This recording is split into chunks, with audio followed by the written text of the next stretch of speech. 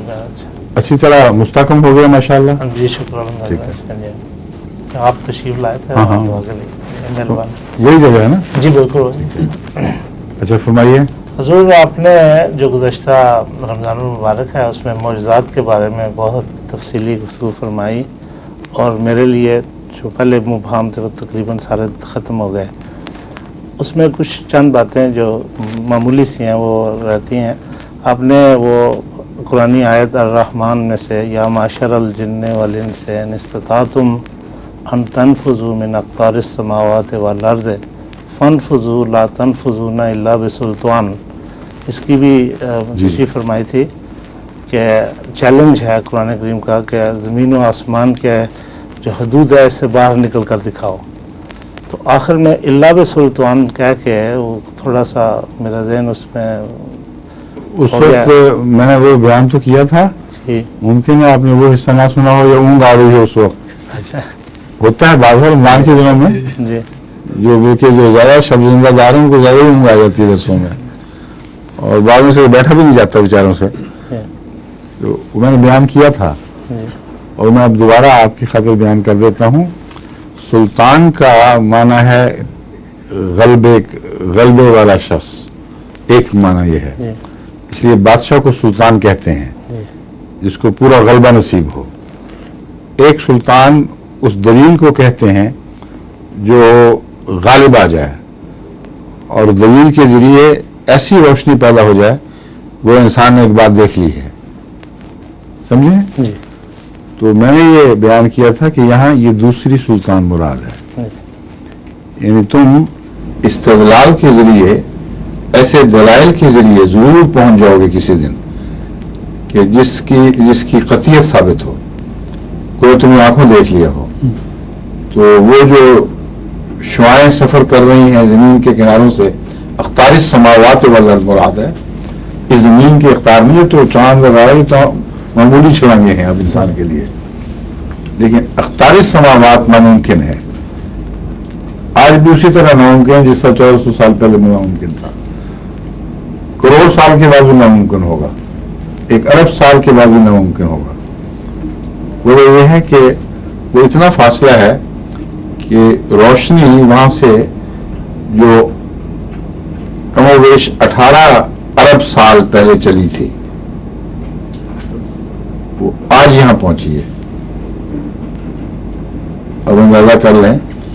اور چونکہ وہ پھیل رہی ہے، زمین اور کائنات ساری پھیل رہی ہے، اس لیے یہ روشنیوں کے فاصلے بڑھ رہے ہیں.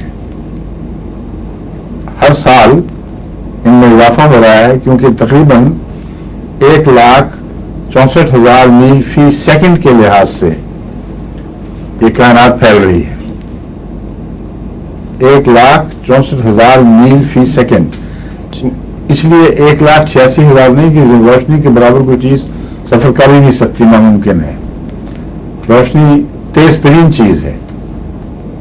نور سے زیادہ سرعت رفتار کسی کو اللہ نے عطا نہیں کی، اور چونکہ مادے کی ایک حد ہے اس لیے اس سے زیادہ رفتار سے جو کائنات ہے وہ پھیل نہیں رہی. قرآن کریم نے یہ فرمایا ہے کہ انا لموسعون، کہ ہم موسعون بھی ہیں. صرف ہم نے وسعت دے کر بات ختم نہیں کی، ہم ہمیشہ وسعت دینے والے ہیں. موسعون کا مطلب ہے ایک جاری مضمون ہے جو کبھی ختم نہیں ہوگا.